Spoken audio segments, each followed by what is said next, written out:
Hello guys, तो सभी को जय हिंद। तो मेरा एसएससी जीडी का पेपर हो गया है। तो इस वीडियो में हम बात करेंगे कि क्वेश्चन कहाँ से आ रहा है और कैसे आ रहा है। तो क्वेश्चन कहाँ से आ रहा है इसको मैंने अपनी एडमिट कार्ड के पीछे लिख लिया था, क्वेश्चन कहाँ से आ रहा है। तो मैं एक एक चीज़ बताऊंगा कि क्वेश्चन कहाँ से आ रहा है और अब इसके लिए करना क्या है। तो इससे पहले मैं आप लोगों को एक चीज़ बता दूँ कि इससे पहले जो एसएससी जीडी की भर्ती आई थी जिसमें 50,000 प्लस वैकेंसी थी, तो वो मेरा एसएससी जीडी का पहला पेपर था। तो उसमें जो मेरा फाइनल स्कोर बना था वो 138 यानी 69 क्वेश्चन, 138 यानी 69 क्वेश्चन। तो हम लोग के जो रनिंग के लिए बुलाए थे वो सोनभद्र में बुलाया गया था। तो मेरी रनिंग 21 मिनट में हो गई थी। उसके बाद वेट चेस्ट भी हो गया था, लेकिन उसके बाद जो मेरी हाइट थी वो थोड़ा सा कम हो गई। मेरी हाइट 169 69 हुई थी। यहाँ पे आप लोग देख सकते हैं कि 69 उन्होंने मुहर वहर मार के इसको दिया था। तो 0.5 सेंटीमीटर हाइट कम पड़ गई थी, क्योंकि मैंने पहले अपना जो प्रेफरेंस भरा था वो सीआईएसएफ भरा था। अगर मेरी हाइट हो गई होती तो मुझे सीआईएसएफ मिल जाता, क्योंकि जितना सीआईएसएफ का कट ऑफ गया था उससे ज़्यादा मेरे नंबर थे। तो चलिए देख लेते हैं।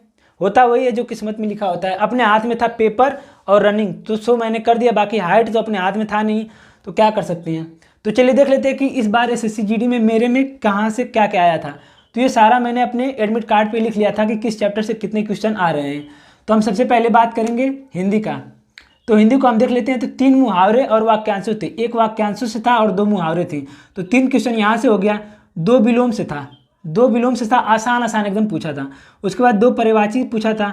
उसके बाद गद्यांश पूछा था, यानी एक पैराग्राफ देके उसमें बीच बीच में जगह दिया था, 5 जगह बीच बीच में गैप था, उसे हमें भरना था। उसके बाद एक तद्भव तत्सम था। उसके बाद अंधेरा का तद्भव या तत्सम पूछा था। उसके बाद 2 वर्तनी था, एक तो उपर्युक्त का था और एक शायद पता नहीं कौन था, लेकिन 2 वर्तनी था। उसके बाद एक काल से क्वेश्चन था और 4 अशुद्धियाँ दी। शब्द दे रखे थे, उसको पूछ रहा था कि इसे शुद्ध करिए, या पूछ रहा था कि इसमें कहाँ पे अशुद्धि है। तो हिंदी का ये हो गया हमारा। हिंदी बहुत आसान थी, हिंदी बहुत ज़्यादा टफ नहीं पूछ रहा है। बस एक क्वेश्चन यहाँ पे काल से मेरा ग्रामर में पूछा था, बाकी सारा कहीं से भी ग्रामर नहीं पूछा था। तो उसके बाद हम बात कर लेते हैं रीजनिंग की। तो रीजनिंग में कोडिंग डिकोडिंग से 3 क्वेश्चन आया था, जैसे ABCD वाले हो गए। जैसे एप्पल को ये लिखा जा सकता है, तो इसी तरह उस भाषा में। तो ये हो गया हमारा 3 रीजनिंग में, यहाँ से आया था ABCD वाला। और उसके बाद इंग्लिश में जैसे नहीं होता है कि 4-5 वर्ड दे देंगे और उसे कहेंगे कि इसे अंग्रेजी वर्डमाला में सेट करिए, 1 2 3 4 5 करके सेट 5 देता है, उसको सेट करना होता है। तो एक क्वेश्चन यहाँ से आया था। उसके बाद 2 क्वेश्चन बैठक वाला से आया था, सिटिंग अरेंजमेंट। तो मेरा जो दोनों क्वेश्चन था वो सर्कल में था, एक बार 6 लोगों को बैठाना था, एक बार 5 लोगों को बैठाना था। तो ये हो गया। उसके बाद एक क्वेश्चन हमारा रिलेशन से आया था। तो रिलेशन से ये वाला क्वेश्चन था कि A+B का अर्थ है और A-D का अर्थ है, ऐसे आया था। तो ये क्वेश्चन यहाँ से रिलेशन का आया था। और 3 क्वेश्चन सीरीज का आया था, जो कि बहुत आसान था, तीनों बन गया। उसके बाद कथन और निष्कर्ष, जैसे कुछ A-B हैं कुछ B-C हैं, ये वाला आया था। उसके बाद एक क्वेश्चन हमारा संबंध में आया था, जैसे दूध का संबंध गाय से है, फल का संबंध किससे है, एक क्वेश्चन यहाँ से आया था।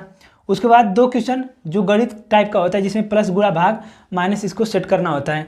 तो 2 क्वेश्चन यहाँ से आया था। उसके बाद एक क्वेश्चन 7 और 3 का स्थान बदलना था और पूछा था कि इनका स्थान बदल के कौन सा समीकरण सही नहीं होगा। तो एक क्वेश्चन यहाँ से आया था। उसके बाद एक क्वेश्चन दर्पण का दिया था कि दर्पण को दाहिनी तरफ रखेंगे तो कैसा बनेगा, इमेज वाला। उसके बाद एक क्वेश्चन आकृति का था कि कागज को मोड़ने के बाद आकृति खोलेंगे तो कैसा बनेगा।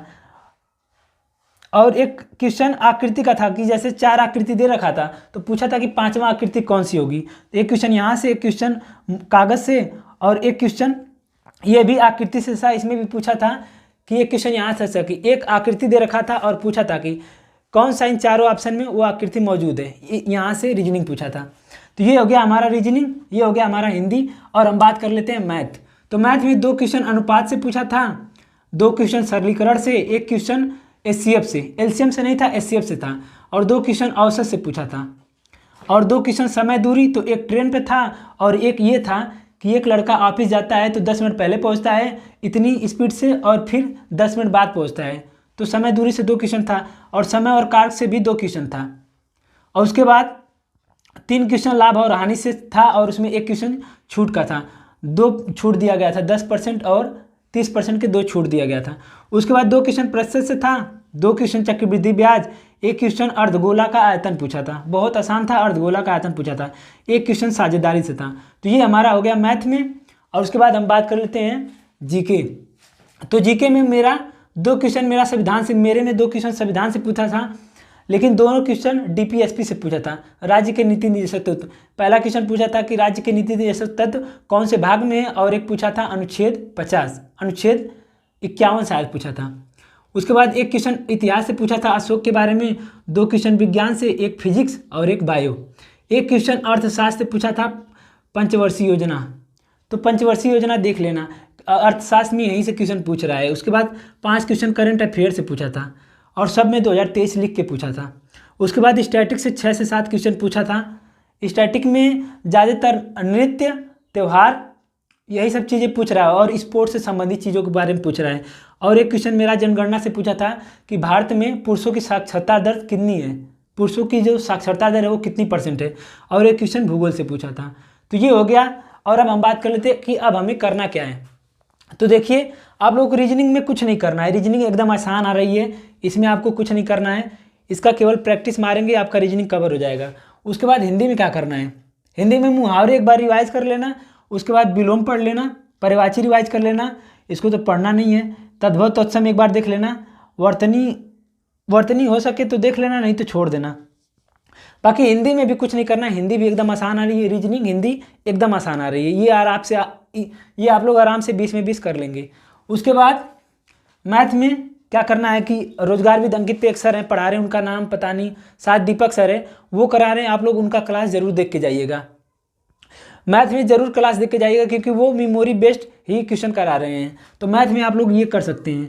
उसके बाद जीके में क्या करना है, आप लोगों को केवल स्टैटिक और करंट पढ़ना है, और करंट में कहाँ से पढ़ना है, स्पोर्ट्स से पढ़ना है क्योंकि स्पोर्ट्स से ज़्यादा पूछ रहा है, और स्टैटिक में त्यौहार, नृत्य, यही सब पूछ रहा है।